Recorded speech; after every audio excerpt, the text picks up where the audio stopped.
My name is Adrian. I'm 34 years old, and I hadn't planned to write this. But after what happened at my brother's wedding, I honestly need to get this off my chest. For context, I've always had a complicated relationship with my younger brother, Tyler. He's 31, charming, successful, and very good at playing the golden child. I've always been the quieter one, the planner, the fixer, the one who helped pay for things when mom and dad couldn't. And still, somehow, I've always been just background noise to everyone else's highlight reel. Growing up, Tyler and I weren't exactly close. He was the kind of kid who broke stuff and blamed it on me, and I was the one who'd take the fall to keep the peace. My parents would sigh and shake their heads, say, "He's still learning. Adrian, you're older. Be the example." And I did. Even when he stole my car at 17 and dented the side backing out of a party drunk, I paid the insurance. I didn't tell our parents. And when he called me from jail at 21 because he got caught trying to shoplift cologne for his girlfriend, I was the one who bailed him out. Again, silence. Again, peacekeeper. So fast forward to present day, Tyler's getting married to a woman named Marissa. We've met a few times over the past 2 years, and I'd be lying if I said we ever really clicked. She's the kind of person who talks with her eyes half-lidded, like she's already bored of whatever you're saying. Always dressed to the nines, always scanning the room to see if someone better walked in. She once called my job in logistics cute. I've kept my distance. Still, when the wedding invites went out, I RSVP'd yes. I even helped Tyler with some planning, recommended a great caterer I'd worked with through my company, and he used them. I didn't expect to be best man or anything. I'm not delusional, but I thought I'd at least get a seat at a decent table and maybe a few moments to feel like family. The wedding was set at this gorgeous countryside venue, with string lights draped across tall oak beams and a small lake glistening in the background. Very fairy tale. Very Instagram perfect. I showed up early with a wrapped gift, an engraved decanter set with their initials and wedding date. It wasn't flashy, but it was classy. Something they could keep for years. I checked in at the welcome table where a girl with a headset and clipboard gave me a tight smile. "You're Adrian, right?" I nodded. She looked at her sheet and frowned a little. "You're marked down as +1. I blinked. "Sorry, what?" "You're listed under +1s, so we set up seating near the kitchen entrance, by the fold-outs. If you had brought someone, it would have been different, but since you're solo," I felt my stomach drop. "I'm his brother." The girl froze. "Oh. I'm so sorry. That must be a mistake." "Let me." But before she could scurry off, Marissa herself swooped in. Perfect white dress, perfect makeup, perfect icy smile. "Hey, Adrian," she said, drawing out my name like it left a bitter taste. "Glad you could make it. I told the planner about the seating. Hope you don't mind. We just had to make some tough calls, space-wise." I looked at her. "You sat me in the kitchen." She gave a quick laugh. "Not in the kitchen. Just near it. It's just for +1s, you know? I mean, technically you're not in the bridal party, and we had to prioritize seating for close friends and extended family. No hard feelings, right?" I looked past her into the reception area.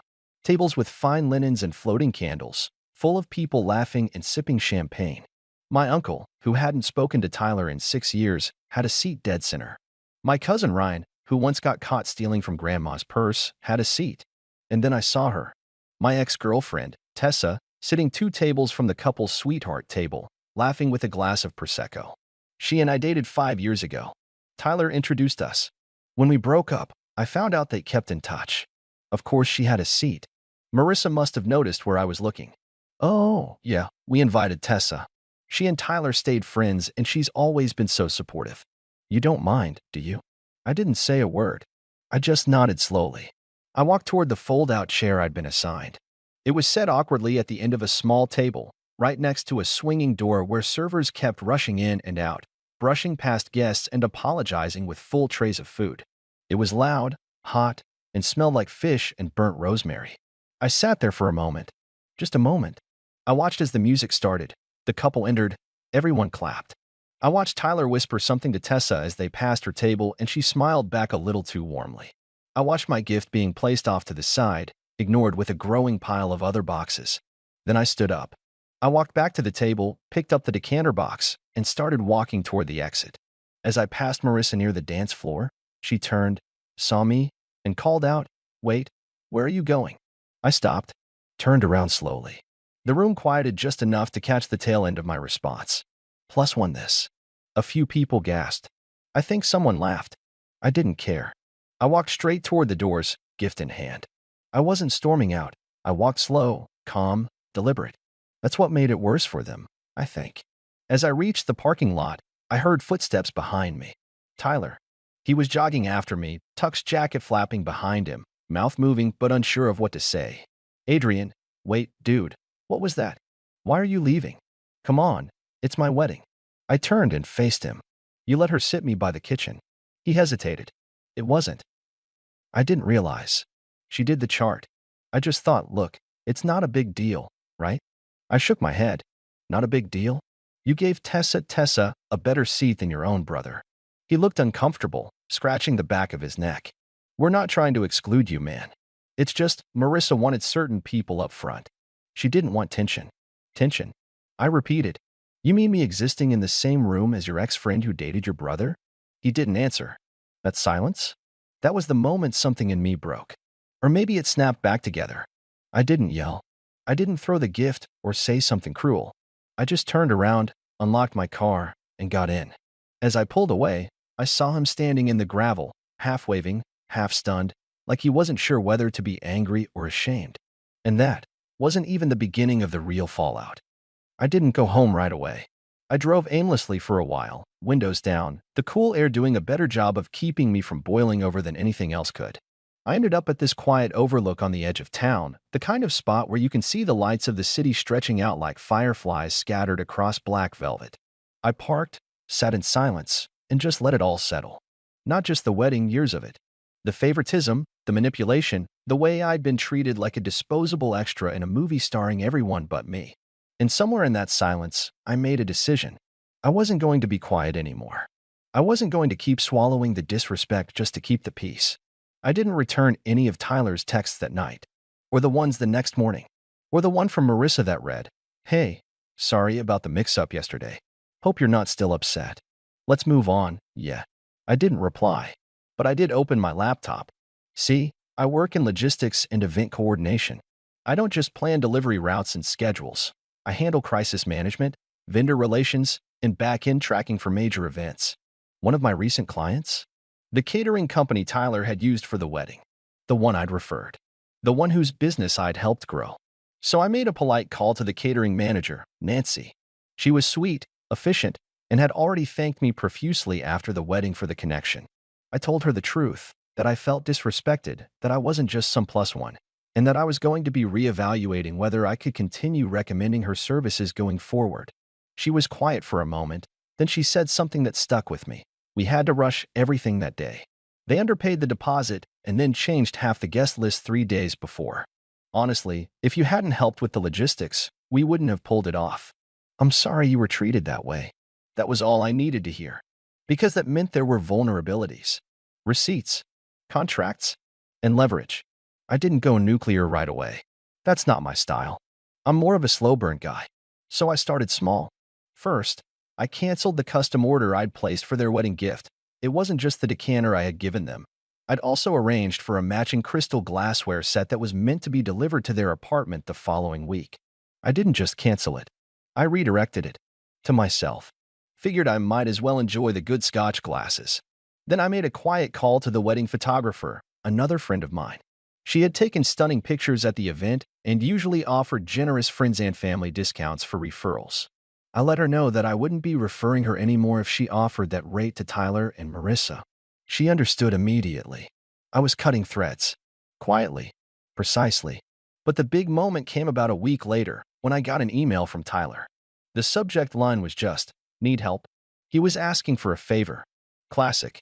Apparently, he and Marissa were planning a honeymoon extension. They'd been gifted a 3-week trip to Bali by Marissa's wealthy uncle, but they'd run into issues with their passports and were now trying to coordinate last-minute express renewals, plus international flight rebooking, plus villa transfers.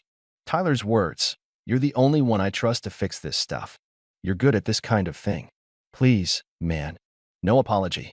No mention of what happened at the wedding. Just, help me. I stared at the screen for a long moment. And then I opened a draft and wrote, "Hey Tyler, I'd love to help. But unfortunately, this +1 doesn't take bookings anymore. Good luck." Then I left it unsent. Not because I changed my mind. I just realized something more satisfying.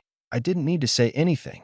Instead, I forwarded the email to an old colleague of mine, Angela, who handles urgent travel logistics for high-profile clients.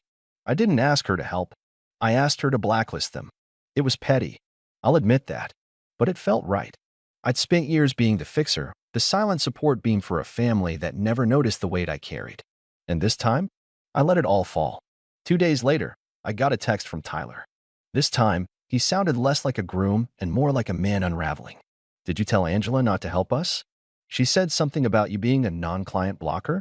What's wrong, man? We're stranded in Singapore. Flights got canceled. The villa won't refund us. Marissa's flipping out. What's your problem? I didn't answer. I was out to dinner that night with a friend when I saw Marissa's name pop up on my screen. This time, she called. I let it ring. She left a voicemail. Adrian, I don't know what your issue is, but Tyler is losing it. If this is about the wedding, you need to grow up. We didn't mean to hurt your feelings. You've made your point. Now stop being childish and fix it. And that made me laugh. Out loud. Right at the dinner table. I didn't fix it. I didn't respond. I just sat back and waited. Because I knew something they didn't. The real fallout hadn't even started yet. See, remember that catering invoice I mentioned? The one where they underpaid? Well, turns out that a breach of contract clause kicks in when a client provides inaccurate guest counts, changes dietary requests after the deadline, and fails to remit full payment within 14 days. That clause comes with a 25% penalty. And Nancy? She was tired of chasing them down. So she filed a formal complaint with the venue, triggering a chain reaction of fees. The bartender, also underpaid, did the same. And suddenly, Tyler and Marissa weren't just dealing with a ruined honeymoon. They were looking at several $1,000s in late fees, penalties, and withheld security deposits. All because they tried to cut corners and cut me out. And I hadn't even touched the final card up my sleeve. About 2 weeks after the honeymoon disaster, I started getting tagged in photos from the wedding on social media. A distant cousin had posted an album with the caption, "Beautiful wedding, unforgettable night. Congrats Tyler and Marissa." I clicked out of curiosity, and I mean this in the most literal way. It was like watching a highlight reel of my own erasure. There were 83 photos. In exactly one, you could see the back of my head, blurry, near the kitchen doorway. I wasn't in the family portraits. I wasn't in the toast videos. I wasn't even mentioned in the caption thanking everyone who made the day magical. But you know who was mentioned? Tessa. Tagged. Commenting. Liking. It felt deliberate now. Not just bad planning. It was like Marissa had decided I was unimportant, and Tyler had agreed. And that's when I decided I wasn't just going to step away quietly anymore. I was going to hold up that mirror and let them see what they'd become. I made a post. Just one. Simple, calm, factual. A slideshow of behind-the-scenes photos I had taken on my phone during setup. Me adjusting table numbers, helping the florist arrange bouquets, talking with the caterer. I included a screenshot of the seating chart Marissa's planner had sent me by mistake in a group email, where my name was labeled +1, Tyler's brother, in parentheses, literally an afterthought. Then I wrote, helped plan the wedding, found the venue, got the caterer a discount, showed up early to help set up, was seated next to the kitchen as a +1. Bride said I should understand. So I left quietly. 2 weeks later, they asked for help again. This time, I declined. Apparently, that makes me petty. The post went semi-viral in our small social circle. I didn't expect it to, but people shared it, commented, reached out. Old high school friends, former coworkers, even family members. My cousin Lauren messaged me, saying, I knew something felt off that day. You looked so uncomfortable. I'm sorry. I didn't respond to everyone, but I read every word. It felt validating. But it wasn't just the sympathy that mattered. It was what happened next. 2 days after the post, Tyler called me again. I let it go to voicemail. This time, he didn't sound angry. He sounded nervous. Hey, so, Marissa's mom saw your post. And now Marissa's freaking out. She thinks you're trying to ruin her image. Her boss follows you, man. She's saying we need you to take it down. I listened to that message while I was at the gym. Played it twice. Then once more on the walk to my car. I didn't reply. Instead, I made a second post. Been asked to delete my last post. Apparently, the truth is damaging to someone's image. I'd delete it if it wasn't 100% true. I won't be silenced for the sake of appearances. I spent too many years making myself small for other people's comfort. Never again. I included no names. No hate. Just honesty. That was the trick. People can debate opinions. They can't erase screenshots and seating charts. That post. It got more attention than the first. Marissa's boss didn't comment publicly, but a mutual friend sent me a screenshot. A company Slack message warning employees to uphold respectful personal conduct, even outside of work, along with a reminder that perception reflects character. The fallout began unraveling fast after that. First, I got a call from Marissa's mother. Not a voicemail, a full call. I didn't pick up, but she left a 3-minute rant about how damaging this was to their family reputation, and how one day you'll regret making a scene over a chair. Over a chair. That told me everything I needed to know. They still didn't get it. It wasn't the chair. It was years of disrespect finally crashing through the dam. Then came the group texts. Tyler tried to do damage control by creating a family group chat. Let's clear the air, and added everyone from our immediate and extended family. His first message, "Hey everyone. Just want to address the recent social media drama. I think things got blown out of proportion. Let's all try to move forward." I stared at the message for a full minute. Then I replied, "Happy to move forward, but only when people take accountability, not when they call consequences drama." Silence. Then my aunt chimed in with, "I always wondered why you were seated in the back. We assumed you volunteered to help with the kitchen or something." Another cousin added, "Honestly, I thought you left because you were sick or something. Had no idea you were treated like that." Within minutes, the narrative Tyler and Marissa had crafted began to unravel. And Tyler? He left the group chat. Marissa blocked me on every platform. But here's where it truly comes full circle. About 3 weeks later, I got a handwritten letter in the mail. The envelope was thick, cream-colored, and slightly smudged. No return address. Inside was a note that said, "Adrian, I've been reflecting. A lot. About everything. I didn't see it then, but I see it now. I let Marissa call the shots because I thought keeping the peace was more important than standing up for my brother. I was wrong. You've always had my back, and I made you feel invisible at the most important moment of my life. I don't expect forgiveness, but I wanted to say thank you for everything you did. And I'm sorry for everything I didn't." Tyler. No excuses. No demands. Just that. I put the letter back in the envelope and set it on my desk. I haven't replied. Not yet. Because sometimes, the best revenge isn't revenge at all.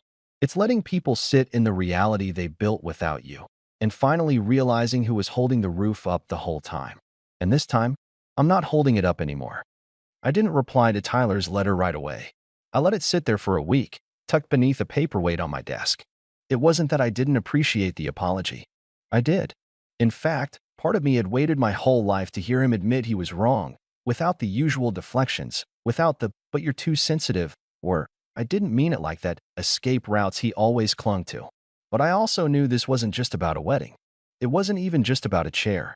This was about years, decades, really, of being the backup plan, the problem solver, the emotional punching bag. I had spent so long playing the role of the steady brother that I didn't even realize how far I had let myself be pushed down just to make others comfortable. And now, the silence I was holding wasn't bitterness, it was clarity. I needed to decide what kind of relationship I wanted going forward. Not just with Tyler, but with my family as a whole. And then the holidays rolled around. Thanksgiving was at my parents' house that year, as usual. They'd gone all out turkey, stuffing, the whole spread. And to my surprise, Tyler and Marissa were both invited. Or maybe I should say still invited, because I was starting to realize how rarely I'd been the one truly included over the years. I hadn't committed to going, but my mom called me a week prior, saying, "It would mean a lot if you came, Adrian. No drama, I promise." So I said yes. Not to be polite, not to keep the peace, but because I was no longer avoiding hard conversations. When I walked into the house that afternoon, things felt off. Not tense, exactly, but quieter than usual. Cousins gave me nods of acknowledgement. My aunt offered an awkward smile. Tyler was in the living room, helping set up chairs. When he saw me, he froze, then gave a stiff wave. Marissa wasn't there. My mother whispered later that she had other plans this year, which, let's be honest, probably translated to she couldn't face the people who saw through her. We sat down to eat. Tyler was quiet through most of dinner, picking at his food, occasionally laughing too hard at someone's joke. He kept glancing at me like he was waiting for a cue, a signal that everything was fine again. I didn't give it to him. After dessert, while people were milling about and football played softly in the background, Tyler came up to me in the kitchen. We were alone. "Thanks for coming," he said, quietly. I nodded. "Thanks for the letter." He looked relieved, like that was the icebreaker he needed. I meant what I said. I was a fool. I let things get way out of hand. "You did," I replied. I wasn't going to sugarcoat it. He needed to hear it said aloud. He winced, but didn't argue. I thought, maybe we could get back to normal. I stared at him. What does that even mean, Tyler? Because for me, normal was being your backup. It was being the guy you called when you needed a bailout, but not when you got promoted. It was being seated behind the kitchen like I was an afterthought at your wedding. He sighed. I know that now. And I don't want it to be like that anymore. You can want that, I said. But you have to earn it. I'm not handing out second chances like candy. You don't get to disrespect someone for years and then fix it with one apology. He looked down, nodding. So what do I do? I crossed my arms. You show up. Consistently. You stop making everything about yourself. You take responsibility without being asked. And you stop expecting me to play the fixer every time your world falls apart. He nodded again, slower this time. Okay, I can do that. I shrugged. We'll see. He didn't press the issue further. Didn't try to hug me or crack a joke to ease the tension. For once, he let the weight of his mistakes hang in the air without trying to wriggle out from under them. Progress. Over the next few months, something interesting happened. Tyler actually tried. He started small. Texts without asking for anything. Hey, how's work? Here. Just thinking of you there. They weren't overly sentimental, just consistent. Then, one Saturday, he showed up at my place with coffee and a bag of croissants. No reason, he said, holding up the bag. Just wanted to hang. We watched a game together. Talked about work. He didn't bring up the wedding once. Didn't ask for help with any disaster. Just existed with me. As a brother. It wasn't a fairy tale reconciliation. I didn't trust him overnight. But something had shifted. And little by little, I allowed myself to meet him halfway. Marissa, though? She never reached out. I heard through the grapevine that she wasn't thrilled with the way things had unraveled. She lost a few social connections after the wedding fallout, especially among mutual friends who saw how she treated me. She had a reputation now, not one I gave her, but one she earned. By spring, Tyler and Marissa announced they were taking space. Not officially separated, just reevaluating the relationship. I wasn't surprised. From what I heard, things had been tense since Bali, and my refusal to be their doormat had apparently forced them to confront a lot of cracks in their foundation. Tyler didn't go into detail, but one day over lunch he said, I think I got so caught up in impressing everyone that I forgot how to just be real. She loved the version of me that fit her Instagram feed. Not the guy eating cold pizza in a hoodie at midnight. I just nodded. It wasn't my place to weigh in, but I was glad he was seeing it now. That summer, Tyler invited me to his small backyard cookout for his birthday. No tuxedos, no centerpieces, no seating charts. Just friends, burgers, and a cooler of cheap drinks. He handed me the tongs and said, You're on grill duty. Tradition, right? It wasn't a grand gesture, but it felt like something real. And when the night wound down, he raised his bottle and said, To Adrian, for showing me what a brother should be, even when I didn't deserve it. I didn't make a speech. I just clinked bottles with him and said, Took you long enough. Everyone laughed. The moment passed. But in that laughter, something settled. Forgiveness isn't about pretending the past didn't happen. It's about choosing who's worth giving the future to. I still keep the wedding decanter in my cabinet. It's not a painful reminder anymore. It's just glass, beautiful, solid, and finally being used the way it was meant to be. Kind of like me.